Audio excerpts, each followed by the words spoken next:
जिंदगी है और इंतजार में मौत है।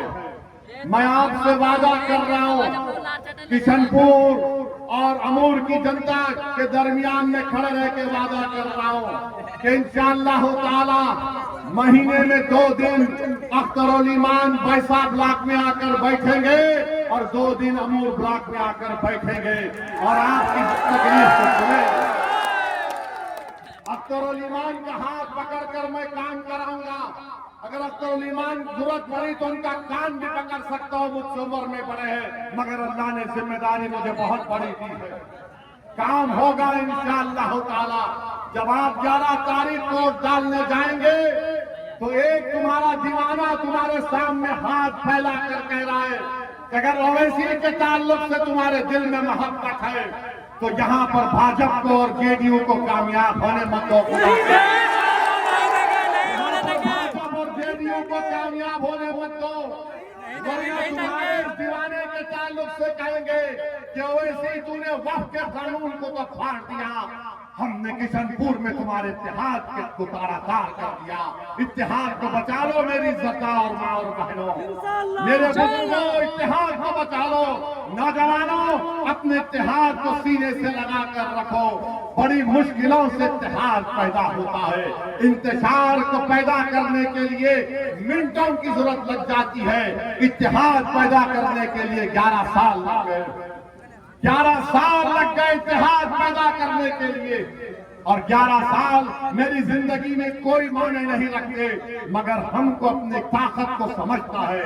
अगर हम मुंतशिर होंगे तो फिर नुकसान हमारा होगा, मुंतशिर होंगे तो नुकसान हमारा होगा। और जो कांग्रेस का उम्मीदवार ये कह रहा है कि काम नहीं हुआ, मस्तान साहब 30 साल का हिसाब तुम पहले जनता के सामने पेश करो।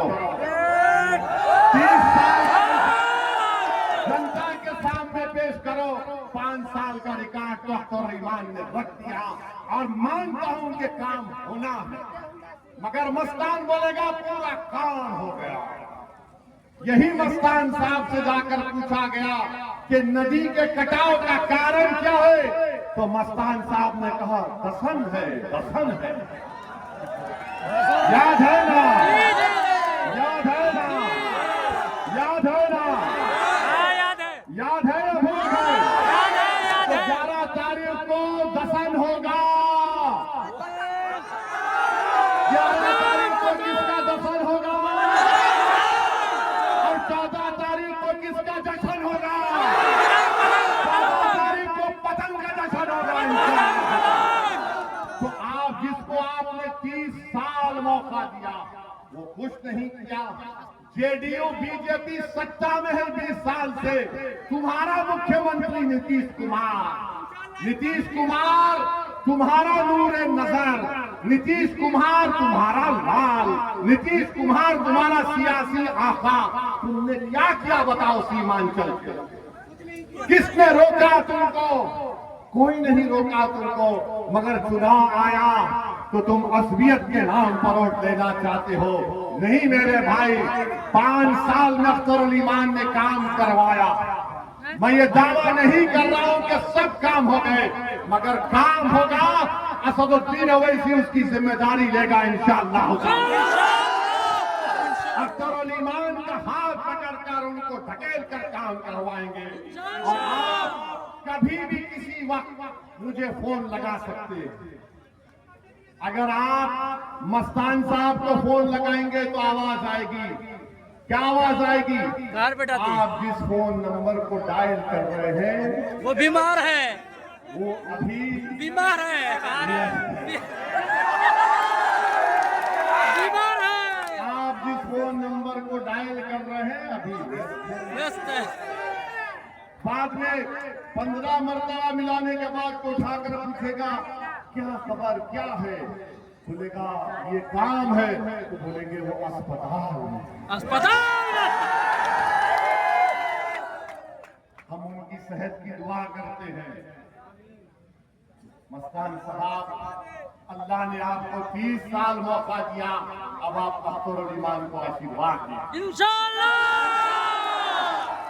नौजवान है अख्तरुल ईमान, मजलिस के 4 एमएलए चले गए, मगर अख्तरुल ईमान नहीं गया, न झुका न बिका। यही तकलीफ है सबको अख्तरुल ईमान से कि ये बोलता बहुत है ऐवान असेंबली में और ये झुकता नहीं है। अख्तरुल ईमान के ताल्लुक से मैं ये नहीं कह रहा हूं कि फरिश्ता सिफत है ना मैं हूं। ये अल्लाह का करम है कि अल्लाह हमारे तमाम गुनाहों को उसके फजल और रहम से छुपा लेता है। मगर मेरे भाई, लड़ने वाले की जरूरत है, बोलने वाले की जरूरत है। अरे बीजेपी के जितने एमपी पार्लियामेंट में बैठते हैं, क्या उनमें इतनी हिम्मत है कि वो अपने कानून पर कुछ बोल सके? या तो आपके नुमाइंदा है अख्तरुल ईमान, ये आपकी आवाज है। मैं आपसे अपील कर रहा हूं कि अपने इत्तेहाद को मजबूत रखिए। और मस्तान साहब को हम एक पैगाम देना चाहते हैं। मस्तान साहब, आपके गठबंधन 3.5% के मल्लाहों को उप मुख्यमंत्री बनाना चाहते हैं। कितने? 3.5%। 3.5% की समुदाय को उप मुख्यमंत्री बनाना चाहती है। और उस समाज का नेता बोलता है सत्ता मिलेगी तो अब की बार मल्ला का बेटा मुख्यमंत्री होगा। मैं किशनपुर में खड़े होकर जिम्मेदारी के साथ कह रहा हूं, 17% अल्पसंख्यक समाज मुसलमान बिहार में है, तो क्या आदम का बेटा, अब्दुल्ला का बेटा, मोहम्मद का बेटा, फातिमा का बेटा बिहार का मुख्यमंत्री नहीं बन सकता? अब बात उप मुख्यमंत्री की नहीं होगी, बात मुख्यमंत्री की होगी। अब लड़ाई मुख्यमंत्री की होगी। और इंशाअल्लाह ताला सीमांचल का बेटा जब पटना की गद्दी पर बैठेगा तभी सीमांचल के वासियों से इंसाफ होगा इंशाअल्लाह। लोग बोलेंगे ओवैसी जज्बाती तकरीर कर रहा है। अरे गूंगो, तुम्हारा जमीर मर चुका है, मेरा जमीर जिंदा है। मुझे यकीन है अल्लाह की ज़ात पर, अल्लाह इंशाअल्लाह ताला हमको इज्जतों से नवाजने वाला। कोई सोचा था कि मजलिस के 6 एमएलए जीतेंगे।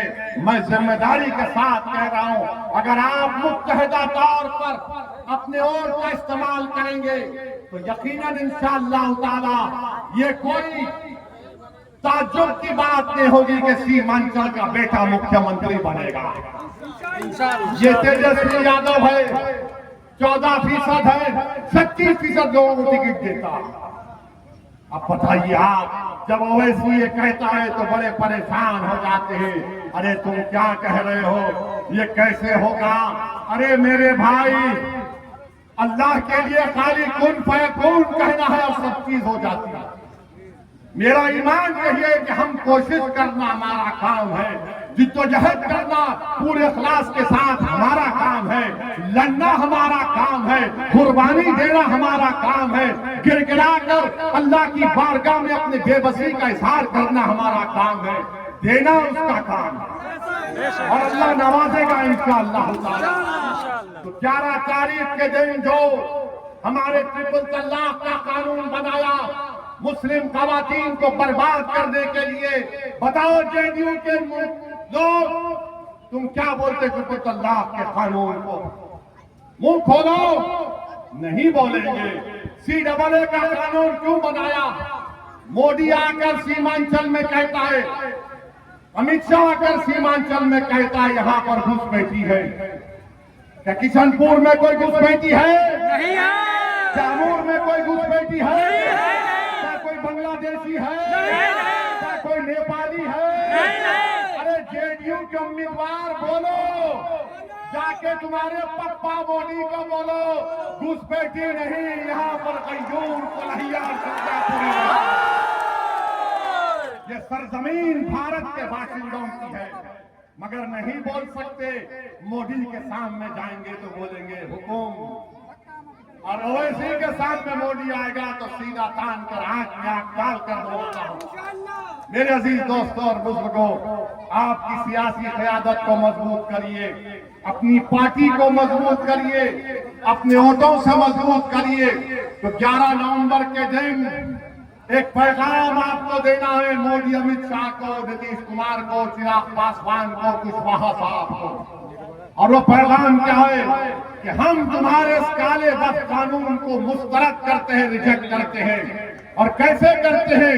बटन चाप पर बटन दबाकर। आप इस काले कानून को रिजेक्ट करेंगे, मुस्तरद करेंगे? इंशाल्लाह। हाथ उठाकर बोलिए। तो बटन पर बटन दबेगा, बटन पर बटन दबेगा। मजलिस इत्तेहाद और मुस्लिमीन जिंदाबाद, मजलिस इत्तेहाद और मुस्लिमीन जिंदाबाद, हमारा इत्तेहाद जिंदाबाद, हमारा इत्तेहाद जिंदाबाद, खुलैया जिंदाबाद जिंदाबाद, खुलैया जिंदाबाद जिंदाबाद, पुलिस जिंदाबाद जिंदाबाद, हमारा इत्तेहाद जिंदाबाद, अमूल की जनता जिंदाबाद, सीमांचल की जनता जिंदाबाद, नारे तकबीर। सलामत रखे, इस जज्बे को कायम रखिए। हमारे जाने के बाद बहुत से लोग आएंगे शैतान के एजेंट बन के आएंगे, आके कान में खुश करेंगे। वो बोलेंगे वो तो हैदराबाद।